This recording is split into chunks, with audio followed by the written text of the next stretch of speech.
안녕하세요. 번개탄TV 구독자 여러분.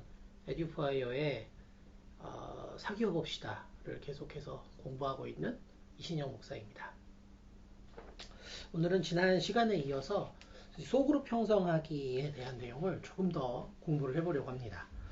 그래서 지난 시간에는 교회 안에서의 소그룹과 집단 상담의 연결성에 대해서 이제 좀 알아보고 집단 그리고 상담학에서 집단 상담에 대한 정의를 중심으로 그 내용을 살펴봤고요. 조금 이제 실제적인 부분들을 좀 적용해 보려고 합니다. 그래서 이번 시간에 먼저는 크게 두 부분으로 나눠서 이제 저희가 공부할 텐데요. 먼저는 이제 집단 지도자, 소그룹 리더의 역할과 자질에 대한 부분 공부하고요. 후반부에는 실제 효과적으로 그런 소그룹을 운영하는 스킬들, 네, 기술들이죠. 뭐 범주 그런 부분들을 조금 더 같이 공부해 보려고 합니다. 그래서 이번 시간까지 이제 공부를 하시면 이 집단이나 집단 상담이 실제 교회 소그룹에서는 이렇게 적용이 될 수 있겠구나. 이런 부분들은 좀 알고 있으면 훨씬 더 수월하겠구나라는 부분들 같이 확인하실 수 있을 것 같습니다. 그럼 오늘 계속해서 한번 공부를 해보도록 하겠습니다. 예, 먼저 지난 시간에 집단 상담에 대한 정의에 대해서 저희가 좀 공부를 해봤죠. 그래서 그 내용을 바탕으로 집단 상담의 정의를 통한 소그룹 운영 요소 확인하는 그 내용을 조금 한번 다시 보도록 하겠습니다. 자, 집단 상담, 집단의 정의에서 한두 사람의 전문가의 지도 아래 뭐 이런 이야기가 있었습니다. 그 부분은 이제 소그룹 리더가 이제 그 역할을 할 수 있는 거고요. 집단 혹은 상호 관계성의 역할, 이거는 학생 또는 그 청년 소그룹의 그 소그룹 원들의 역할이라고 볼 수가 있습니다. 자, 수용적인 분위기는 우리 교회 공동체에서 서로의 나눔을 들어주는 공동체. 서로 이제 이야기를 들어주잖아요. 뭐 내 얘기만 하는 게 아니라 쉐어링이라는 게 이제 누군가가 이야기하고 들어주는 그 대화. 그 대화가 뭐라 그럴까요? 뭐 비판적이거나 공격적이거나 하는 것이 아니라 수용적이고 들어주고 받아주는 그런 관계 속에서 있다는 거고요. 개인 및 인간관계 변화와 발달. 이 부분은 그룹원의 변화된 삶을 나누는 거죠. 매주 이 소그룹에서의 나의 삶이 여기서의 경험이 나의 삶을, 나의 신앙을 살찌운다. 나를 더 성장시킨다. 이런 내용들 나누는 것들을 말하죠.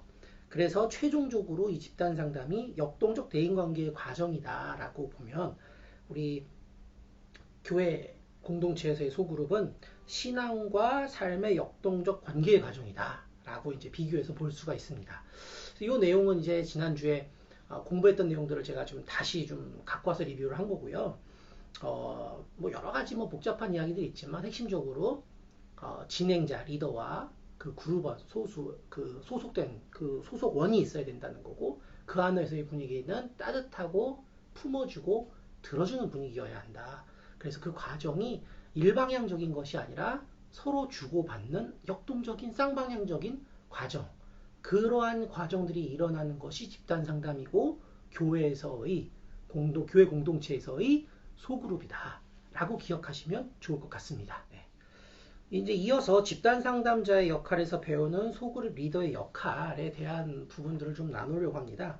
집단 상담자, 집단 상담을 진행하는 그런 집단 리더의 역할은 이런 것들 11가지라고 굉장히 이 부분에 저명하신 전문가께서 정리를 좀 해주셨어요. 제가 그래서 이 부분을 좀 가지고 와서 설명을 드리려고 합니다. 크게 11가지인데요. 자, 하나씩 한번 잘 살펴보세요.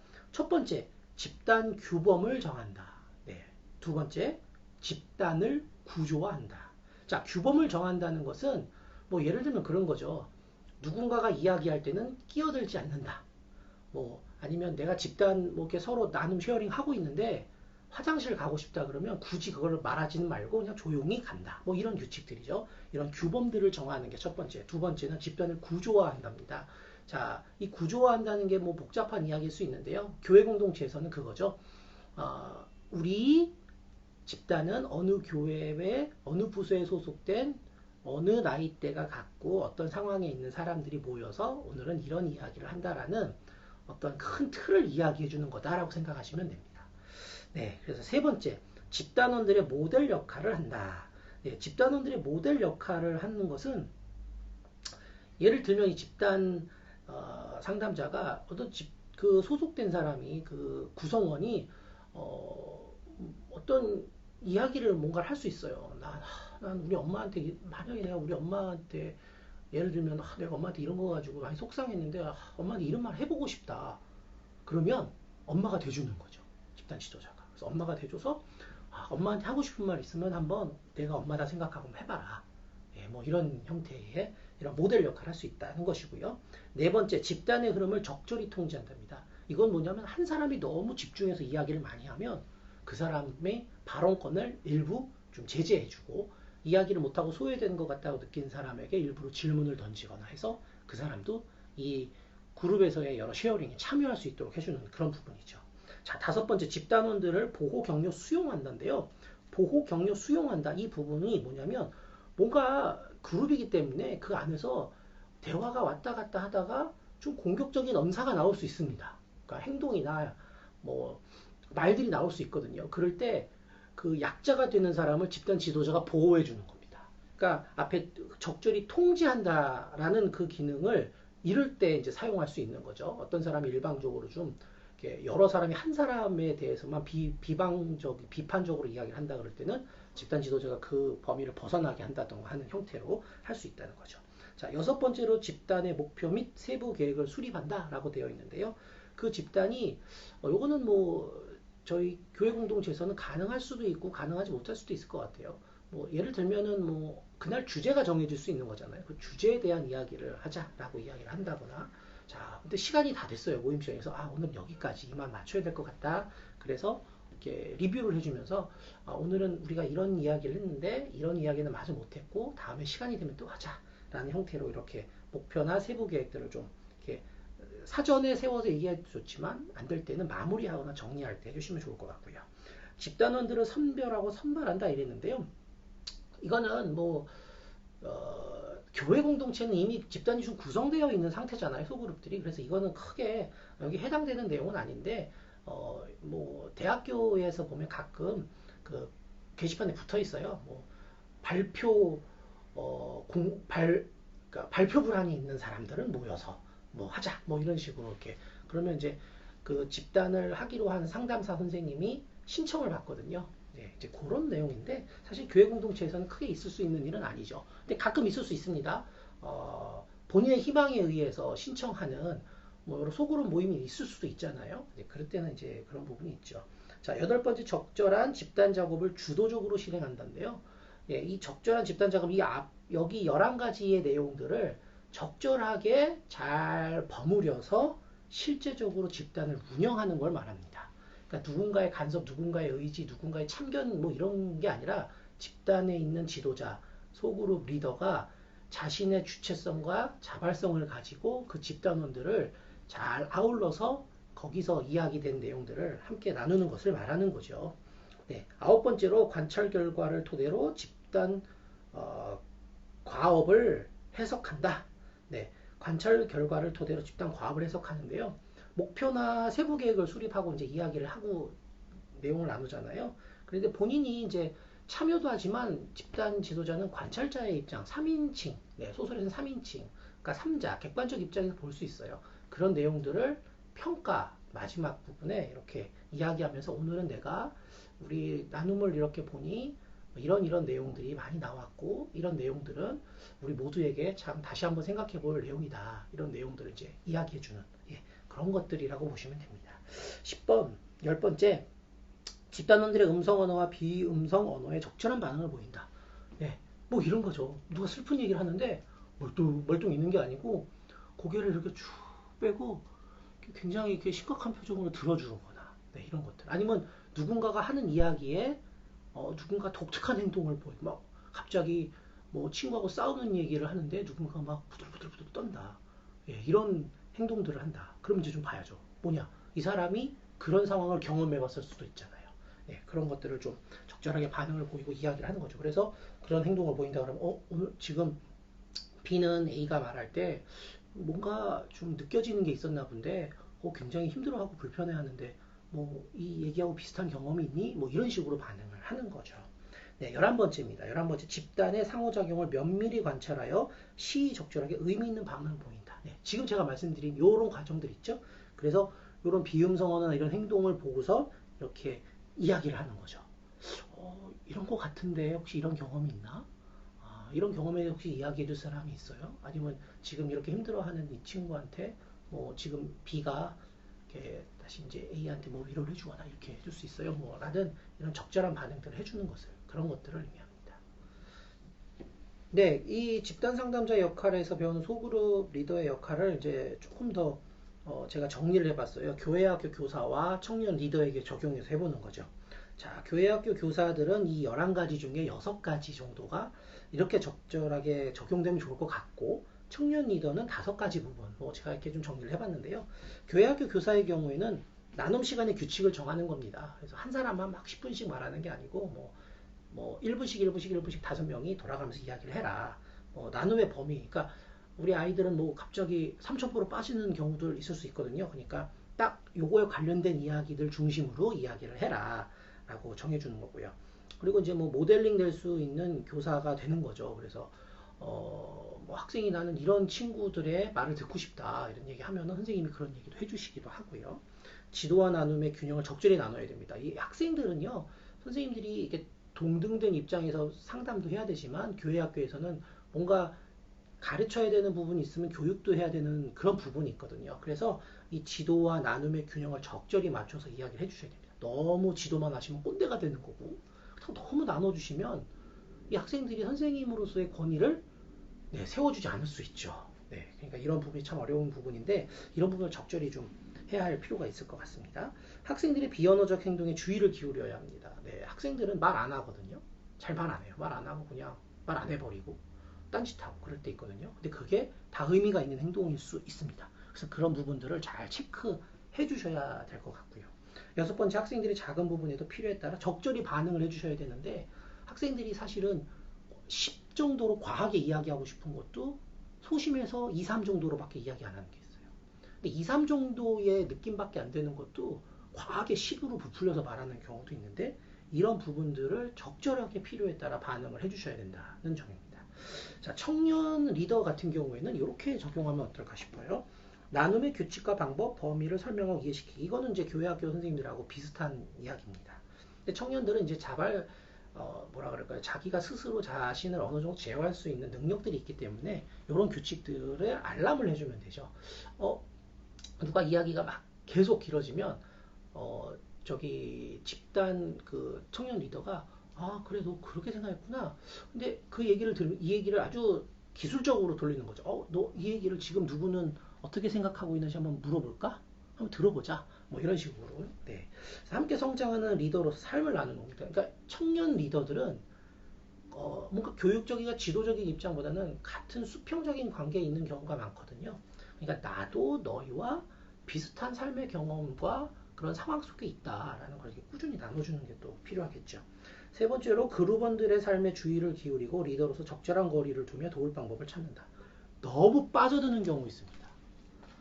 그러니까 집단의 리더로서의 역할을 해야 되는데 내가 그냥 집단 원이 돼버려서 내가 막 더 뭐 화를 내고 막 열을 내고 뭐 그럴 수도 있어요. 그러니까 그런 것들을 잘 경계해야 됩니다. 객관적인 입장을 유지해야 되는 부분이죠. 자, 네 번째로 새로운 리더를 찾기 위한 안목을 가져야 합니다. 내가 그 소그룹의 늘 리더가 될 수 있지만 때로는 그 소그룹이 활성화되고 더 커지면 그 소그룹을 나눠서 더 깊이 있는 이야기를 할 수 있는 소그룹으로 더 분화시켜줘야 되거든요. 그래서 늘 그런 새로운 리더를 발굴하는 그런 안목도 갖추고 있어야 된다는 것이죠. 5번째로 비언어적 행동에 주의를 기울여야 합니다. 이 부분은 뭐 다 똑같은데요. 뭔가 표현하고 싶지만 표현 못하는 소그룹원들이 있을 거예요. 그런 부분들에 대해서 분명히 같이 이야기하고 나눠줄 필요가 있습니다. 그래서 이런 부분들을 좀 고려해서 소그룹 리더로서 준비해 주시면 어떨까라는 생각이 드는데요. 교회학교 교사와 청년 리더 비슷한 부분도 있지만 서로 이제 특수성들이 있기 때문에 그 특수성에 맞춰서 해주시면 될 것 같고요. 교육자는 제가 따로 이렇게 구분을 하지는 않았어요. 근데 이제 교회학교 교사와 청년 리더에 대한 이 상황을 그 교육자가 속한 부서가 있잖아요. 중고등부, 아동부일 수도 있고, 어린이 부서일 수도 있고, 청년 부서일 수도 있고, 장년 부서일 수도 있는데, 그 대상에 따라서 이 부분들을 적절히 수행해 주시면 어떨까라는 생각을 가져보게 되었습니다. 네, 이번에는 그 집단 상담자의 자질에서 배우는 소그룹이들의 자질입니다. 아까 이제 말씀드렸던 이제 집단 상담자 역할하고 연결되는 부분인데요. 자질이죠. 이러이러한 기본적인 자질을 좀 갖추면 좋겠다라는 부분인데요. 9가지가 있습니다. 이 9가지를 한번 좀 꼼꼼히 좀 살펴보도록 할게요. 첫 번째로 자기 수용입니다. 자기 수용은 자기를 있는 그대로 받아들이고 인정하는 겁니다. 이게 제일 어려운 부분일 수 있거든요. 방어적인 게 아니라 나도 부족하다, 나도 모자라다, 나도 잘못할 때가 많고, 나도 죄를 지을 만한 그런 상황에 놓일 때가 많고, 때로는 그럴 때가 있다라고 인정하는 겁니다. 그리고 그런 부분들을 내 스스로 받아들이는 겁니다. 네, 이게 예수님도 자기 부인을 먼저 하라고 말씀하시잖아요. 이게 제일 쉬우면서도 첫 번째가 돼야 되는 부분인 거죠. 그래서 이런 부분을 위해서 항상 늘 이렇게 나를 돌아보고 객관적으로 나를 볼 수 있는 그런 안목과 힘을 좀 가져야겠습니다. 두 번째로는 개방적인 태도입니다. 새로운 경험 그리고 자신의 것과는 다른 유형의 삶과 그 가치에 대해 기꺼이 수용하는 자세입니다. 내가 경험한 게 전부가 아니거든요. 다른 사람의 경험도 중요합니다. 그 다른 사람의 경험을 아주 존중하면서 받아주고 이해해주고 인정해주는 거죠.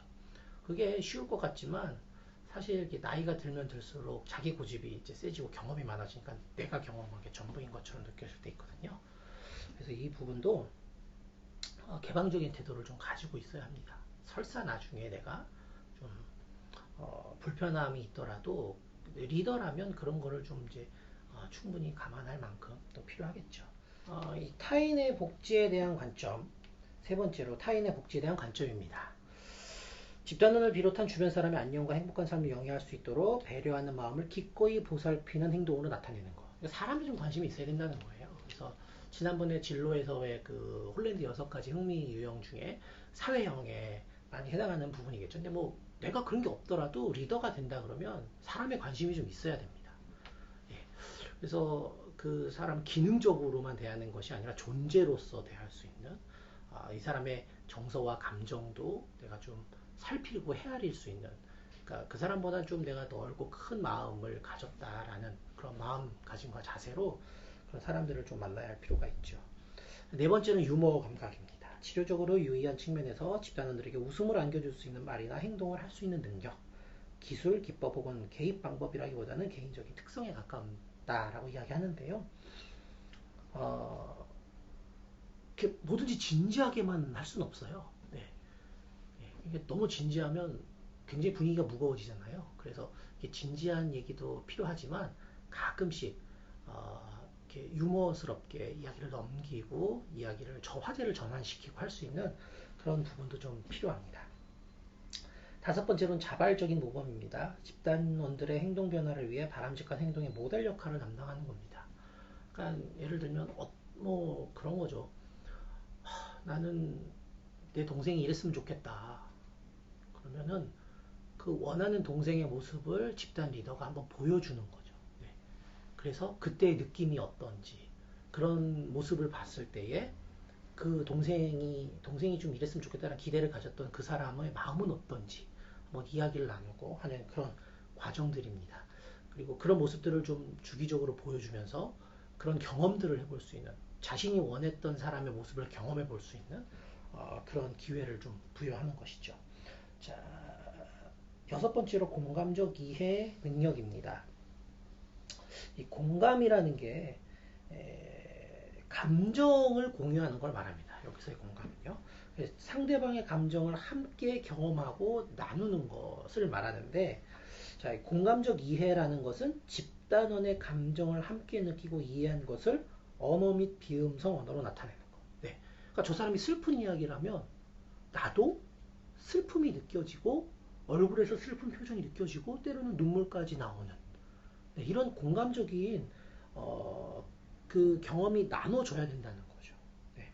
그래서 공감은 자기 자신의 반응에 주의하면서 잠시 상대방의 감정 세계에 머무르다가 다시 자신의 세계로 되돌아온다는 점에서 동정, 동일시와는 조금 이제 구분은 되는데요.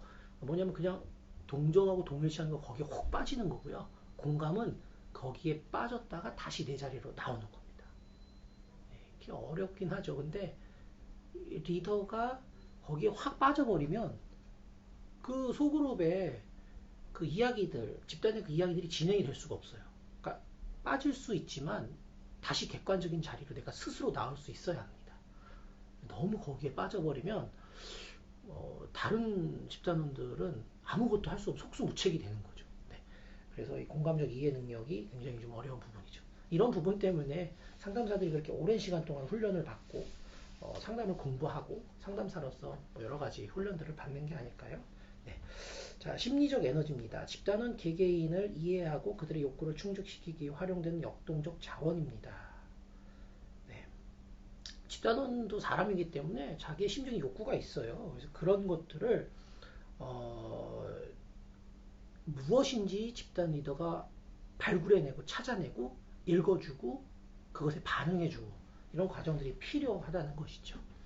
자, 그 다음에 새로운 경험의 추구입니다. 새로운 경험을 추구하는 집단 상담자, 집단 리더는 자신과 다른 세계에서 온 집단원들의 문화에 대해 배우고자 해요.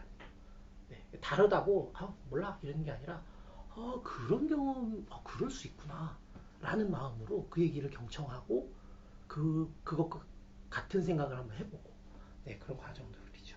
자, 마지막으로 창의성입니다. 종류의 집단 운영 방식에 매번 답습하기보다는 새로운 것을 창 안에서 집단 상담에 적용할 수 있고 순간적으로 독창적일 수 있는 능력입니다.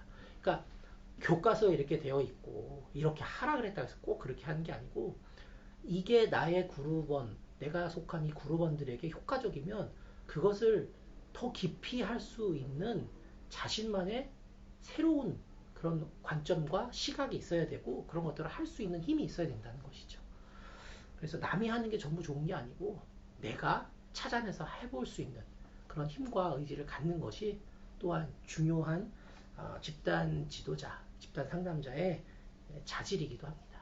집단 상담자의 자질에서 배우는 소그룹 리더의 자질을 또 이제 한번 알아보려고 합니다. 그래서 또 아까하고 같이 교회학교 교사, 청년 리더 이렇게 구분을 해봤고요.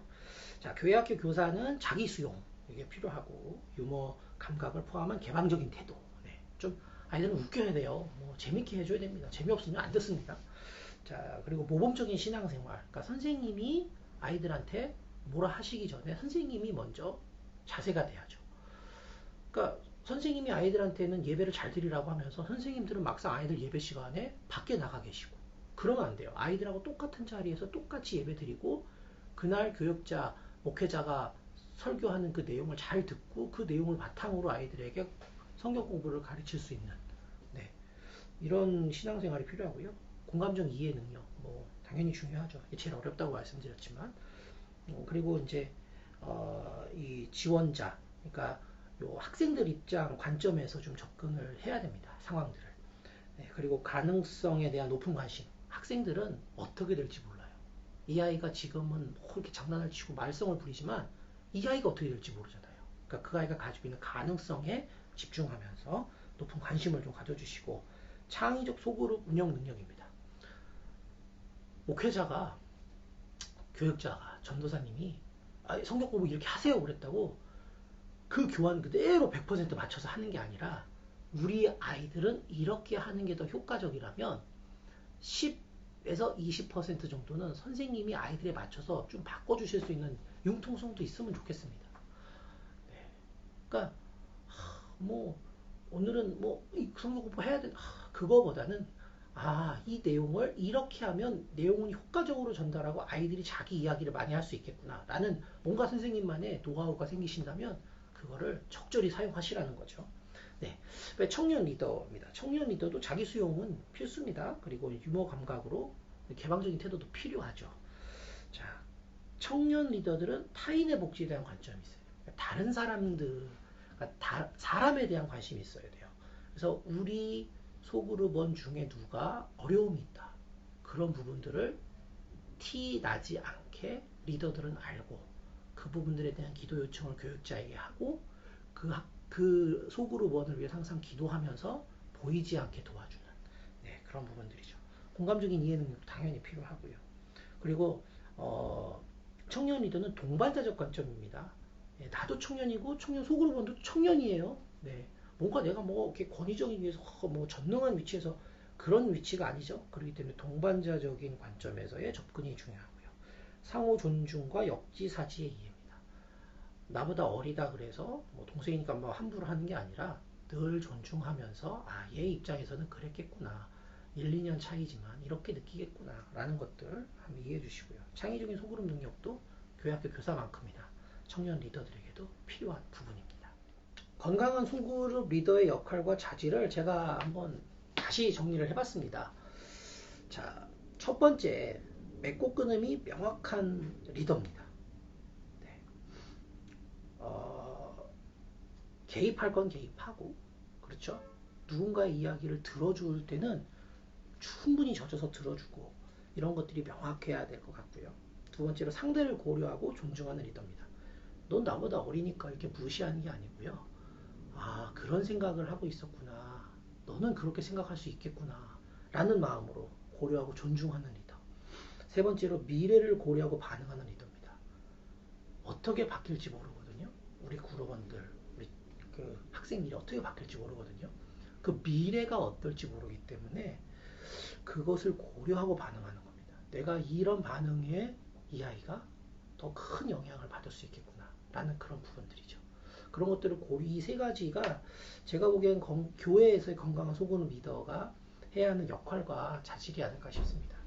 그래서 이 소그룹을 통해서 서로가 성장하고 서로가 발전할 수 있는 그런 내용들을 한번 만들어가는 그런 과정이 중요하지 않을까 싶고요. 그래서 건강한 소그룹 리더로서 그 역할을 우리가 모두 다 잘 해낼 수 있으면 좋겠습니다. 기독교적으로 신학적으로 이해한 소그룹 리더에 대해서 좀 생각을 해봤습니다. 성경에는 수많은 리더들이 등장합니다. 모세, 다윗, 바울 등 많은 리더들이 등장하는데 그런 인물들 중에서 가장 핵심적인 소그룹 리더는 예수 그리스도십니다. 자, 소그룹 리더로서 예수 그리스도를 한번 생각해 봤습니다. 어떤 우리가 닮아갈 수 있는 어떤 모습을 가지고 계실까? 자, 첫 번째로 낮은 자를 높이시는 리더입니다. 예수님은 그 12제자들 굉장히 그냥 평범한 사람들이에요. 뭐 어부, 세리, 그렇죠? 그런 사람들을 들어 쓰시는데 낮은 자를 높이시는 그런 모습들이 너무나도 많습니다. 오병이어의 기적에서도 아이들을 그 아이가 갖고 온 오병이어 이걸 가지고 기적을 일으키셨고요. 천국은 아이와 같아야 들어온다. 뭐 이런 이야기들도 있잖아요. 그리고 보이지 않는 부분을 고려하시는 리더입니다. 눈에 보이는 것들이 아니라 우리 눈에 보이지 않지만 분명히 우리가 생각해 봐야 하는 것들. 그래서 눈에 보이는 것만으로 판단하는 것이 아니라 우리 눈에 보이지 않지만 우리가 생각하고 고려해야 되는 것들이 너무나도 많습니다. 가치도 있고요. 우리의 이념도 있고요.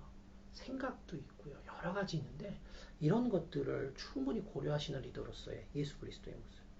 마지막으로 가장 중요하죠. 항상 사랑을 강조한 리더였습니다. 사랑하라고 이야기하시죠. 이런 사랑하는 부분들을 늘 고려하는 그런 예수 그리스도의 모습을 닮은 소그룹 리더가 우리 교회 공동체에 넘쳐났으면 좋겠습니다. 뭐 집단 상담, 집단 지도자, 뭐 여러 가지 스킬 좋은 점이 있겠지만 그래도 우리가 그런 내용들에 앞서 가장 먼저 예수 그리스도께서 어떻게 하셨는지를 우리가 한번 잘 생각해보고 내 나름대로 묵상한 후에 그 다음에 제가 아까 말씀드렸던 집단 지도자의 자질, 역할 이런 것들을 좀 공부해서 같이 접목하면 훨씬 더 좋은 리더로서의 모습을 보이지 않을까 그렇게 생각됩니다. 두 번째로는 아까 말씀드린 대로 실제 소그룹을 운영하는 그런 스킬에 대해서 좀 이야기를 나누려고 합니다. 그러니까 뭐 인원은 어느 정도 되면 적당할까, 뭐 시간은 어느 정도, 뭐 그런 부분들인데요. 그런 부분들도 사실 참 중요해요. 그래서 그 교회 상황에 맞춰야 되고 교회 학교 상황이나 청년부의 상황에 맞춰야 되지만 매주 모이는 주기적인 모임과 뭐 수련회 때 일시적으로 모이는 그런 모임들이 또 다르잖아요. 그런 부분들을 이런 내용을 참고해서 구성해 주시면 어떨까라는 생각이 들고 특히 이제 이 부분은 그 부서를 담당하시는 목회자 네, 특히 많이 도움이 될 것 같긴 한데요. 뭐 목회자뿐만이 아니라 뭐 교사 선생님들이나 청년 리더들에게도 많은 도움이 될 것으로 생각이 됩니다. 예, 소그룹 처음에 운영하기 첫 번째는 이제 소그룹의 인원에 대한 부분을 좀 말씀드리려고 해요. 이상적인 소그룹의 인원입니다. 제가 이제 표로 정리한 걸 보여드리긴 할 텐데요. 초등학교 저학년 이하는 이제 4명에서 5명, 최대 5명입니다. 왜 그러냐면 아이들이 뭔가 이렇게 말로 표현하기 어렵기 때문에 선생님이 좀 같이 해줘야 되는 게 많고요. 말로 하기보단 그림, 뭐 아니면 또 도구들을 이용해서 이렇게 활동, 게임 이런 것들을 이용해서 해야 되기 때문에 인원이 너무 많으면 좀 제약이 많죠. 그래서 인원이 조금 적을수록 좋습니다. 성경 공부도 마찬가지고요. 초등학교 저학년이나 유치부 성경 공부 교재 보시면 다 오리고 붙이고 스티커 붙이고 그러는 거잖아요. 근데 아이들이 또 하는 거 하나하나 또 봐줘야 되고 아이들이 또 딴소리 많이 해요. 선생님 얘 보세요. 선생님 얘는 왜 이렇게 하는지 모르겠어요. 막 이러고 난리도 아니죠. 예, 그런 것도 다 이제 케어해 주셔야 되니까 좀 인원이 적을수록 좋고요. 초등학교 4학년에서 중학교 3학년은 6명, 최대 7명 정도입니다.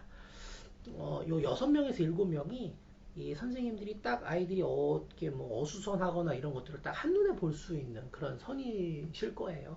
그래서 이제 6명에서 7명 정도가 적당하고 중학교 아이들 같은 경우에는 이제 그 안에서도 그룹이 좀 만들어지거든요. 그러니까 그 그룹이 어떤 힘의 균형을 유지하거나 하는 그런 부분들까지 고려한다면 6명에서 7명이면 적당하지 않나 이렇게 봅니다. 자, 고등학교 1학년 성인은 8명에서 12명 이하입니다. 자, 12명.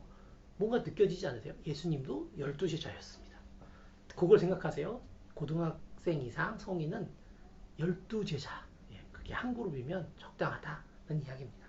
그래서 8명에서 12명 정도면 이런 소그룹의 나눔이 깊고 다양하고 여러 가지 형태로 반응할 수 있는 그런 여지들이 많다라고 보시면 좋겠습니다.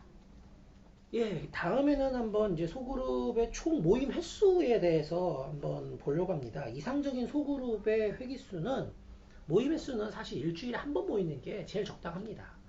예, 교회도 일주일에 한 번 예배 드리잖아요. 뭐 우리나라는 뭐 수요일도 있고 금요 철야도 있지만 주일마다 예배를 드리는 게 제일 중요하잖아요. 일주일에 한 번씩 모여서 이런 모임을 하는 거죠. 어, 그리고 상황에 따라 좀 이제 적절히 조정하는 거죠.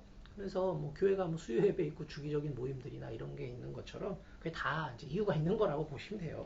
자, 그래서 이제 이 연령에 따라서 모임 수가 총 어느 정도 되면 좋은가? 그러니까 예를 들면 이제 요거는 특별히 어떤 그룹을 딱 모아가지고 이렇게 그 제자 훈련이나 이런 거 하실 경우 생기잖아요. 그때 참고하시면 좋습니다. 초등학생 이하 아동은 4번에서 8번입니다. 뭐 많이 모이고 자주 모이면 이게 뭐 애들이 그냥 나중에는 뭐 강제로 가는 그런 느낌이라 이벤트성으로 이렇게 모여야 흥미도 생기고 하니까요. 4번에서 8번이고요.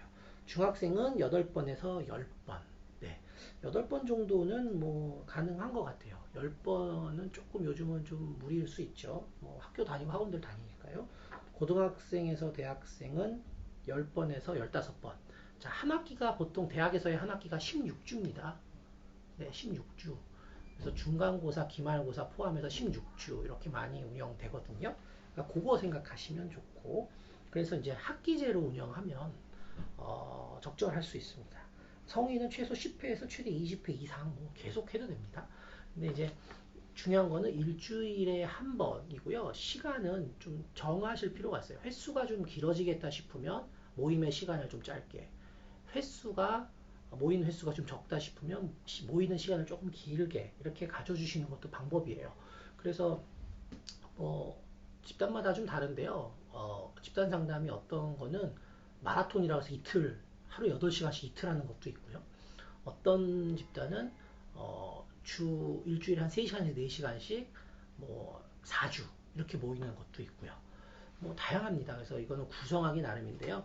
이런 부분들은 제자훈련 같은 거 이제 하시잖아요. 보통 3주 과정, 6주 과정, 12주 과정 뭐 이렇게 많은데 그런 제자 훈련들 하실 때 이런 것들 연령대에 따라서 이게 모이는 게 효과적이다라는 거 감안하셔서 모임을 하시면 어떨까 생각이 듭니다. 예, 이제 소그룹의 시간입니다. 아까 이제 제가 횟수하고 시간을 조절하는 게 이제 필요하다고 말씀드렸잖아요. 일주일에 한 번 주기적으로 모인다라고 전제했을 때요. 대상의 집중도에 따라서 적절히 조정을 해야 할 필요는 있는데요. 유치원 아동은 2, 30분입니다. 네. 자, 요거 각급 학교, 초, 중, 고등학교, 대학교 요 수업 시간들 생각해 보시면 딱 맞아요. 저학년은 30분에서 45분.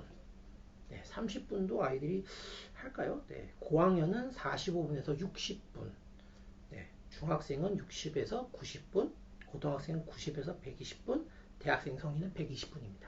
자, 요 사이에 쉬는 시간을 넣거나 뭔가 활동을 좀 브레이크 할 수 있는 시간들을 포함하셔가지고 운영하시는 것도 하나의 방법이지 않을까 싶어요. 그래서 이제 보통 이제 초등학생들은 3, 40분 정도에서 이제 모든 것을 이제 정리한다 생각하시고 중고등학생들은 4, 50분, 네, 성인들은 이제 1시간 이상 해도 되죠. 제가 이제 청년 사역할 때 말씀드리지 않았나요? 소그룹 쉐어링 하는데 수련회 가서 밤새입니다. 4시간, 5시간. 12시에 집회 끝났는데 그 다음에 새벽 5시까지 하고 있고요. 그 다음 아침에 못 일어나요. 그래서 제가 청년 사역할 때는 무조건 그랬습니다. 아침 7시 기상, 뭐 새벽 이런 거 없다. 7시에 기상인데 8시엔 밥을 먹을 테니 밥 먹을 사람들 7시에 일어나서 먹고 뭐 이렇게 해라. 9시에 프로그램을 시작하니 밥을 먹기 싫으면 더 자다가 눈곱은 떼고 9시에 와라. 뭐 이렇게 자유를 줬던 것 같아요. 뭐 거의 뭐 청년들은 난리 났죠. 엄청 좋아했죠. 네.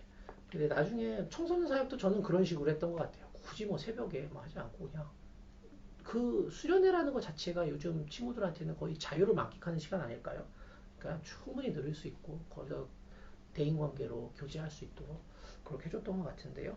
뭐 요거는 이제 각 교회 상황에 맞춰서 이렇게 해주시면 좋을 것 같습니다. 예, 이번에는 소그룹의 장소, 어떤 장소가 소그룹하기 좋은 장소인가에 대한 요소입니다. 그게 이제 세 가지인데요. 첫 번째로 조용하고 안정된 공간입니다. 시끄러우면 곤란해요. 예, 옆에 막 사람들이 왔다 다다다다 깔고 뭐 방음 안 돼가지고 막 옆방 소리 다 들리고 이거는 조금 곤란합니다. 그래서 가끔 뭐 소그룹을 카페에서도 하긴 하는데요. 청년들이. 근데 이제 카페에서 하면 너무 소음이 많잖아요. 그러니까 진지한 얘기를 그렇게 못해요. 그러니까 1대1 개인이면 모르겠지만 그룹 다른 사람의 얘기를 이렇게 집중하기가 좀 어려운 거죠. 소그룹과 그냥 일상적인 우리의 모임의 핵심적인 차이가 뭐냐면 중요한 삶의 나눔이 있다는 겁니다. 근데 중요한 삶의 나눔이 주변이 시끄러우면 집중할 수가 없잖아요. 그래서 그런 부분들을 좀 고려해 주시면 좋고요. 그룹원에 맞는 적당한 넓이입니다. 이게 뭐 10명이 그룹원인데 5명 들어가는 방에 10명이 앉는다. 다닥다닥 앉는다. 아니 뭐 어쩌다가 한 번은 그럴 수도 있죠. 추억이 될 수도 있고. 근데 이게 사람이 모여서 이야기하는데 막 다닥다닥 한참 더운 여름에요. 너무 땀나잖아요. 이게 더우니까 짜증만 나거든요. 이게 짜증나고 우선 마음이 상하면 하고 싶은 얘기도 안 하게 되는 그런 상황이 펼쳐질 수 있습니다. 그래서 적당한 넓이를 넓이가 보장된 그런 공간에서 이야기를 해야 되는데요. 뭐 만약에 그럴 수도 있어요. 10명 소그룹인데 공간이 5명 모이는 공간 2개밖에 없다. 하나밖에 없다 그러면 뭐 소그룹을 시간대로 좀 나누던가 해서라도 그 규모에 맞는 인원을 가지고 이제 좀 할 필요는 있습니다. 자, 잘 정돈된 좌석입니다. 뭐 당연하죠. 뭐 사람이 깔끔하게 정리된 데서 하고 싶지. 어지러진 데서 하고 싶진 않잖아요. 자, 근데 이제 교회 공간이 모두 함께 사용하는 공간이죠. 그래서 소그룹 원들과 함께 그런 소그룹을 하는 장소를 딱 가면 제일 먼저 주의 환기를 하는 거예요. 제일 좋은 방법은 뭐 어지러져 있으면 우리 좀 치우고 앉읍시다. 뭐 인원에 비해 좀 조금 오늘 조금 좁지만 우리가 이렇게 앉아서 한번 또 해보죠. 다음엔 또 다른 장소 한번 찾아볼게요. 뭐 이렇게 이야기를 하면서 리더가 이렇게 소그룹 리더가 그렇게 좀 분위기를 만들고 그 소그룹 리더의 역할과 자질 있잖아요. 그것을 최대한 발휘하면서 한번 이야기해 보시는 그런 센스와 능력도 필요하지 않을까 싶습니다. 예, 소그룹 구조화. 근데 이게 집단 구조화인데 구조화라는 거 제가 이제 아까도 말씀드렸는데 뭐 쉽게 말씀드렸죠. 자, 이 구조화를 조금 더 깊이 있게 말씀드리려고 해요. 집단 상담에서 집단 리더의 가장 중요한 역할 중에 하나입니다. 이 구조화를 하는 것이요. 집단 구조화에 따라 집단 성패가 결정될 수 있다. 뭐 이렇게도 이야기하시는데요. 이 구조화를 어떻게 하냐에 따라서 그날 소그룹 모임이 정말 은혜가 넘치고 풍성한 시간이 될 수도 있고, 야 이거 뭐 그냥 밖에 모임하고 뭐 다를 게 없어 이렇게 느껴질 수도 있다는 얘기죠. 자, 그래서 요거를 이제 제가 정리된 내용을 이렇게 가져왔습니다. 소그룹 리더의 역할을 소개하는 것, 소그룹 규칙 설명하고, 소그룹 운영 방법 소개하고, 소그룹의 목적을 확인하는 요 네 가지가 구조화에서 소그룹을 구조화시키는 데서 하셔야 되는 내용이죠. 자, 소그룹 리더의 역할은 자신의 역할은 어떤 거다. 네. 저는 보통 이제 부부 상담할 때 상담사, 부부 상담에서 상담사의 역할은 통역사입니다. 그래서 남편이 하시는 이야기를 아내가 이해할 수 있는 언어로 제가 좀 돌려서 설명드리고, 아내가 하시는 이야기를 남편이 이해할 수 있도록 돌려서 설명드리는 그런 통역사 역할입니다. 라는 이야기들을 할 때가 있거든요. 마찬가지로 집단 지도 리더, 그룹, 소그룹 리더도 소그룹 리더의 역할은 여러분이 여러분의 삶을 나누는 데 있어서 제가 조금 도와드리는 역할입니다. 때로는 누군가가 많이 이야기를 하게 되면 이야기하고 싶은 분들을 위해서 잠깐 멈출 수도 있습니다. 뭐 이런 역할들을 설명하는 거죠. 자, 두 번째로 소그룹 규칙입니다. 지켜야 하는 규칙들이에요. 뭐 욕하지 마라. 뭐 이런 게 규칙될 수 있습니다. 비난하지 마라. 손가락으로 막 크게 삿대질하거나 이런 거 힘들어하는 사람이 있다면 그런 거는 자제해달라. 뭐 이런 거죠. 그러니까 이제 대표적인 게 대화를 누군가가 막 혼자 하려고 하면 그거는 소그룹 리더인 내가 제재할 수 있는 부분입니다. 그러니까 그런 부분은 제재가 되더라도 너무 마음 상하지 말고 이해해 주시면 좋겠습니다라고 소그룹의 규칙을 설명하는 게 필요하고요. 자, 세 번째로 소그룹 운영 방법을 소개하는데요. 소그룹을 진행하는 중에 발생할 수 있는 특별한 상황에 대한 겁니다. 뭐 교회다 보니까 갑자기 우리가 공간을 비워줘야 될 수도 있잖아요. 예, 뭐 힘에 밀리는 경우들 있죠, 청년들은. 자, 그럴 때는 이제 우리가 공간에 쫓겨나 어디로 가지? 자, 이럴 때는 어떻게 하겠다. 뭐 잠깐 기다리면 내가 다른 공간을 금방 찾아오겠다라든지, 아니면 그때는 그냥 우리 헤어지고 다음에 조금 일찍 모이거나 조금 더 그 다음 주에 모임 시간을 더 갖자라든지, 뭐 이런 운영 방법들을 좀 소개하는 거죠. 자, 마지막 네 번째는 소그룹의 목적을 확인하는 겁니다. 그래서 세부 목표. 자, 오늘은 우리가 뭐 GBS 그 바이블 스터디에서 그룹 스터디 교재를 기본적으로 좀 이런 나눔은 나누고 그 다음에 우리 삶에 대한 나눔을 하겠다라든지, 그리고 오늘은 우리가 좀 이런 뭐 영화나 뭐 이런 그림이나 이런 걸 좀 한번 보고 오기로 했으니까 요 본 내용들을 좀 가지고 이야기를 나누겠다라든지, 예, 이런 목적들을 조금 이야기해서 주의 환기를 시켜주고 진행하는 그런 부분들이 좀 필요합니다. 이 구조화가 사실은 뭐 상담에서 집단 상담이 중요하다 하는데 제 생각에는 소그룹에서도 굉장히 중요해요. 그냥 자, 우리 오늘 뭐 만났으니까 한번 나눔하자 이렇게 해서 할 수도 있어요. 한 주간 어땠어? 뭐 이렇게 갈 수도 있거든요. 그걸 또 굉장히 편하기도 합니다.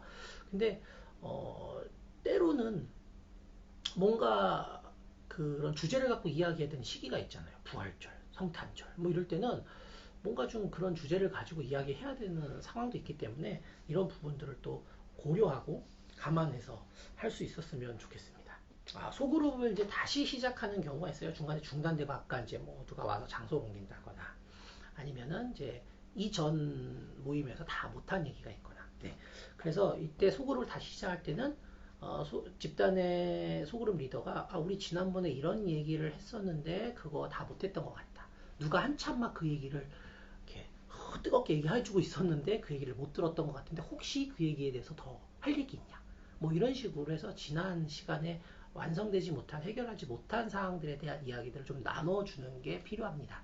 그런 것들을 좀 환기하고 그런 부분에 그룹원들의 소그룹원들의 동의를 구하고 그리고 진행하는 그런 과정들이 필요한 거죠. 이런 거 없이도 뭐 할 수는 있지만 사실 소그룹이라는 게 수평적 관계에서 서로 존중하는 관계, 수용하는 관계가 기반이 돼야 이루어지는 게 집단이고 소그룹이잖아요. 그렇다고 한다면 이런 부분들은 아주 기본적이고 우리가 좀 지켜줘야 하는 그런 예의에 대한 부분이 아닐까 저는 생각해요. 그래서 이런 부분들을 꼭 언급해주고 이야기하는 부분이 좀 필요하다라고 생각이 됩니다. 이제 신학적으로 이해하는 소그룹 운영에 대해서 이제 말씀드리려고 합니다. 자, 예수님께서는 가장 많은 사람들이 환호할 때에 조용한 곳에서 기도하셨습니다. 네, 내가 소그룹 리더로 너무 소그룹 운영을 잘한다 라고 생각할 때 있을 수 있어요. 근데 그러다가 또 한번 문제가 탁 생기고 나면 나는 소그룹 리더는 자질이 없나 봐. 뭐 이렇게 막 떨어지고 하거든요. 그러니까 이 소그룹 리더가 이렇게 기복이 심해질 수 있어요. 근데 그거는 아닙니다. 그러시면 안 되고요. 언제나 나를 객관적으로 성찰하는 시간이 필요해요. 예수님이 왜 환호할 때 조용한 곳에 가서 기도하셨을까요? 네. 이거는 저는 이제 상담자로서 이렇게 예수님의 모습을 이렇게 보면 예수님은 본인을 객관적으로 보길 원하셨던 것 같습니다. 그걸 어떻게요? 하나님의 시각으로, 아버지의 시각으로 나에 대한 이 셀프 자아를 리더로서의 나를 좀 객관화시켜 보길 원하셨던 것 같아요. 그래서 집단 지도자, 교회 학교 선생님들, 청년 리더들, 우리 교역자들이 항상 이런 자신을 객관적으로 볼 수 있는 그런 게 필요해요. 객관적으로 본다는 게 뭐냐면요. 그 컵을 하나 이렇게 넣었다고 생각을 해보시죠. 자, 컵을 놓으면 위에서 보면 동그랗지만 아래에서 보면 네모나죠. 네, 이런 겁니다. 그 컵을 위에서도 보고 옆에서도 보고 밑에서도 보고 볼 수 있잖아요. 나 자신을 그렇게 다양한 각도에서 볼 수 있는 그런 힘을 가지라는 겁니다. 네. 소그룹 리더는 소그룹의 운영이 잘 될 때 더욱 모임을 위한 헌신이 필요합니다. 소그룹이 잘 될 때 이만하면 됐지가 아니라 이 모임에서 이런 상호작용이 일어나고 있구나. 이게 나에게 힘이 되는구나. 우리 소그룹원들도 힘이 되겠구나. 라는 것들을 그런 아까 말씀드린 자신을 객관화시키는 모습과 함께 쭉 헌신해낼 수 있는 힘을 가지셔야 되는데 사실은 소그룹 리더도 지칠 때가 있어요. 네, 그래서 소그룹 리더들이 나중에 제가 언제 또 이렇게 설명할 기회가 있을 것 같긴 한데 나를 채워주는 또 다른 모임, 나를 채워주는 나의 멘토와 같은 리더, 뭐 이런 분들이 있으면 좀 훨씬 더 좋지 않을까 이런 생각 가져봅니다. 네, 이렇게 해서 소그룹 운영에 대한 두 번째 시간 제가 정리를 다 이제 해서 제가 이제 공부했던 부분들 나눴는데요. 뭐 소그룹 리더의 자질과 역할 뭐 있습니다. 학문적으로 있지만 그게 다 100% 완벽한 그런 모델을 제시했다고 보지는 않아요. 저는. 네. 그 가장 좋은 거는 내가 속해 있는 소그룹에 가장 필요한 것들과 필요한 그런 상호작용을 내가 함께하고 도와주고 그런 역할이 제일 중요하다고 보는데요.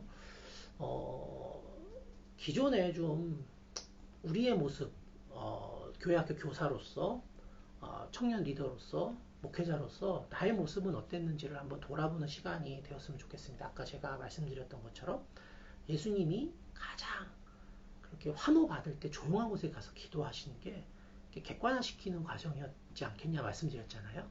그런 것처럼 우리 리더들도 교회 공동체 리더들도 나를 수시로 객관화해서 내가 이런 부분에서 이렇구나 라는 것들을 좀 계속해서 이렇게 되돌아보면서 나아갈 수 있는 그런 우리가 되었으면 좋겠습니다. 그렇게 우리를 성찰하고 객관화시켜 볼 때에 우리도 발전하지만 우리의 소그룹도 더 살찌워지는 거고요. 그 안에서의 소그룹원들이 더 크게 성장하고 더 크게 발달하고 변화하는 그런 모습들을 볼 수 있을 것 같거든요. 그래서 뭐 저도 뭐 늘 여러분들을 위해서 기도하지만 우리 모두 함께 그 소그룹 리더로서 우리 자신을 되돌아보고 또한 더 나은 소그룹 리더가 되기 위해서 노력하고 정진하고 고민하는 그런 우리가 됐으면 좋겠습니다. 그럼 오늘은 이만 마치고요. 다음 시간에 또 찾아뵙겠습니다. 감사합니다.